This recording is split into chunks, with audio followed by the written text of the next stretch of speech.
একটি রুমের ভিতর 4টি মোমবাতি জ্বলছিল। মোমবাতিগুলো একে অপরের সাথে তাদের নিজস্ব ভাষায় কথা বলা শুরু করলো। প্রথম মোমবাতিটি বলল, আমি শান্তি, কেউ আমাকে জ্বালিয়ে রাখতে পারবে না, আমি এখন নিভে যাব। তারপরে সেটি নিভে গেল। দ্বিতীয় মোমবাতিটি বলল, আমি বিশ্বাস, শান্তি যেহেতু নেই তাই আমার আর জ্বলতে থাকার কোনো প্রয়োজন দেখছি না, আমি এখন নিভে যাব।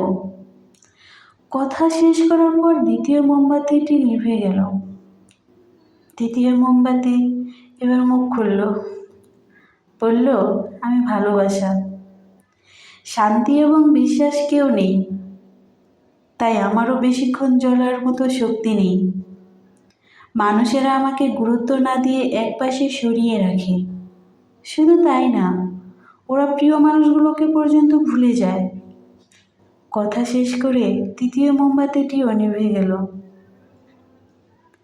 কিছুক্ষণ পর রুমের মধ্যে একটি বাচ্চা প্রবেশ করলো। 3টা নিভে যাওয়া মোমবাতির পাশে টিমটিমে জ্বলতে থাকা চতুর্থ মোমবাতি দেখে বাচ্চাটি প্রশ্ন ছুড়ে দিল, তোমরা জ্বলছো না কেন? তোমাদের পুরোপুরি শেষ না হওয়া পর্যন্ত জ্বলা উচিত ছিল। তারপর বাচ্চাটি কাঁদতে শুরু করলো। এবার 4 নম্বর মোমবাতিটি মুখ খুলল, ভয় পেও না, আমি যতক্ষণ জ্বলছি তুমি চাইলেই আমাকে দিয়ে আরও বাকি মোমবাতিগুলোকে জ্বালাতে পারো। আমার নাম হচ্ছে আশা। বাচ্চাটি এবার আশা নামের মোমবাতিটির দিকে একে একে বাকি মোমবাতিগুলোকে আবারও জ্বালিয়ে দিল। সমস্ত রুমটা আবারও উজ্জ্বল আলোতে আলোকিত হয়ে উঠল।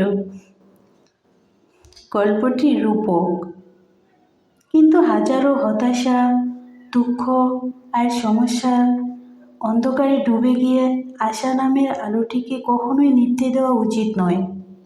কারণ আশা না থাকলে আমাদের জীবন থেকে শান্তি, বিশ্বাস এবং ভালোবাসা অন্ধকারে হারিয়ে যাবে।